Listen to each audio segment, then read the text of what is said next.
दोस्तों, आप तमाम लोग जानते हैं कि मुफ्ती सलमान अजहरी साहब के ऊपर prevention of anti social activities act का इस्तेमाल किया गया हुआ है, जिसकी वजह से वो जेल में है। उन्होंने क्या जुर्म किया था, यह आप तमाम लोग जानते हैं। एक शेर पढ़ा, उसका एक मिसरा पढ़ा पढ़ा ये कि आज कुत्तों का वक्त है, कल हमारा दौर आएगा। इस एक शेर के एक मिसरे ने उस इंसान को पिछले कई महीनों से जेल में रखा हुआ है। उनके ऊपर पासा इंपोज कर दिया गया है, खूंखार व्यक्ति बताया गया, उनकी वजह से देश में आपसी सौहार्द बिगड़ जाएगा, इस तरह के आरोप लगाए गए। गुजरात हाईकोर्ट ने उन्हें रिहाई देने से सीधे तौर पर इनकार कर दिया। कहा हमसे रिहाई की उम्मीद मत रखिए, क्योंकि कलेक्टर साहब ने जो चार्जेस लगाए हैं वो सही है। चलिए ठीक है, लेकिन अब आपको बताएं कि महाराष्ट्र के एक बाबा का, एक महाराज जी का वीडियो वायरल हो रहा है। उनका नाम है गंगागिरी महाराज। गंगागिरी महाराज ने मुसलमानों के आखिरी नबी, जी हाँ, आपको बताएं कि आखिरी प्रॉफिट मोहम्मद सल्लल्लाहु अलैहि वसल्लम की शान में गुस्ताखी इस इंसान ने की। यह मामला सिर्फ हिंदुस्तान के मुसलमानों का नहीं है, बल्कि पूरी दुनिया के मुसलमानों का है। मुसलमान सब कुछ कबूल कर सकता है, लेकिन कभी भी प्रॉफिट मोहम्मद सल्लल्लाहु अलैहि वसल्लम, या कहा जा सकता है कि किसी भी नबी के खिलाफ कोई भी आपत्तिजनक बात कबूल नहीं कर सकता है।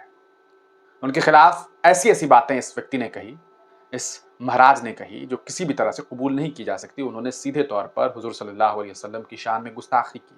इसके बाद आप तमाम लोगों को बताएं कि आज वारिस पठान ने एक वीडियो जारी किया है, जो कि एआईएमआईएम के नेता है, और उन्होंने जो बातें कही है, उन्होंने मुफ्ती सलमान अजहरी को याद करते हुए जो बातें कही है, वो आप तमाम लोगों को सुननी चाहिए।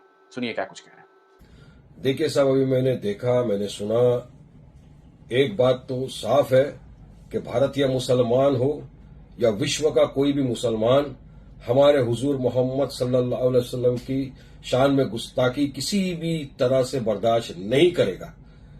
ये गुस्ताखी बर्दाश्त के काबिल नहीं है। आप हमारे prophet Muhammad peace be upon him के बारे में इस तरह के अल्फाज इस्तेमाल करने वाले होते कौन है आप? अरे आप एक महाराज हो, संत हो, ज्ञानी हो, जो भी हो, तो आप पे दायित्व बनता है कि आप इस तरह की बात न करें जिससे सांप्रदायिक तनाव पैदा हो, दूसरे रिलीजन के इमोशंस को हर्ट हो। आपने आपके अल्फाज से तमाम मुसलमानों के दिलों को ठेस पहुंचाई है, आहट पहुंचाई है। आप क्या हो फिर? क्या चाहते हो आप करने के लिए? किसने आपको अनुमति दिया? आपको तो आपके धर्म में जब आप गए थे जहां पे भाषण देने, तो आपको तो आपके धर्म के बारे में बात करना था, लोगों को जागरण करवाना था, अच्छी अच्छी बातें बोलना था। उसकी जगह आप इस्लाम के खिलाफ बात कर रहे हो, आप मुसलमानों के प्रति नफरत पैदा करने की बात करो, नफरत फैला रहे हो आप। इसी तरह हमारे मुफ्ती सलमान अजहरी साहब ने एक मर्तबा किसी धर्म विषय का नाम लिए बिना कुछ बोल दिया था जिससे किसी की सेंटीमेंट्स को हर्ट भी नहीं हुआ, तब भी उनके खिलाफ एफआईआर कर दिया। सलमान अजहरी साहब आज भी गुजरात की जेल में बंद है, उनकी बेल भी नहीं हो रही, रिजेक्ट हो रही। तो आपके प्रति इतनी सहानुभूति क्यों दिखा रही है पुलिस? अभी हमारे जो महाराष्ट्र के एक्स एमपी है इम्तियाज भाई, उन्होंने उलेमाओं के साथ मिलकर वो औरंगाबाद में गए, कमिश्नर को मिले, आवेदन दिया है। उन्होंने वहां पे एक निवेदन पेश किया है कि आप इसके खिलाफ सख्त कार्रवाई करें। हम तो ये नहीं चाहते कि वायलेंस हो, मगर लोगों को रास्ते में प्रोटेस्ट करने का संवैधानिक अधिकार है, पीसफुल प्रोटेस्ट करने का संवैधानिक अधिकार है। और मैं तो अपनी जानिब से तमाम को गुजारिश करता हूं कि वायलेंस न करिए। वायलेंस इस चीज का हल नहीं है। आप पीसफुली प्रोटेस्ट करिए और कायदा कानून का पालन करिए, संविधान के दायरे में रहकर अपनी बात रखिए। और पुलिस प्रशासन से मेरा खास तौर से निवेदन है कि आप सख्त कार्रवाई करें। सिर्फ एक जगह एफआईआर कर दिया उससे कुछ नहीं होना है, उनको उठा के जेल में डालिए आप।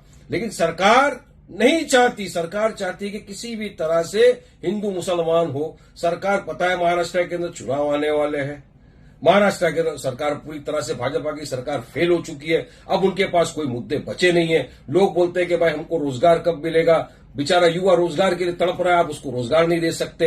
डेवलपमेंट के नाम के ऊपर आपके पास कोई चीज नहीं है। तो लोगों का इस तमाम चीज से ध्यान भटकाने के लिए आप सिर्फ और सिर्फ बीजेपी वाले तुष्टीकरण की और पोलराइजेशन की राजनीति करना जानते हैं। तो सुना आपने दोस्तों इस वीडियो को, आपको ये बात समझ में आ गई कि किस तरह से उन्होंने कहा कि हमारे मौलाना ने तो फिर भी गलती नहीं की थी, लेकिन उन्हें जेल में डाल दिया गया, और जो हमारे नबी की शान में गुस्ताखी कर रहे हैं उनकी गिरफ्तारी कब होगी।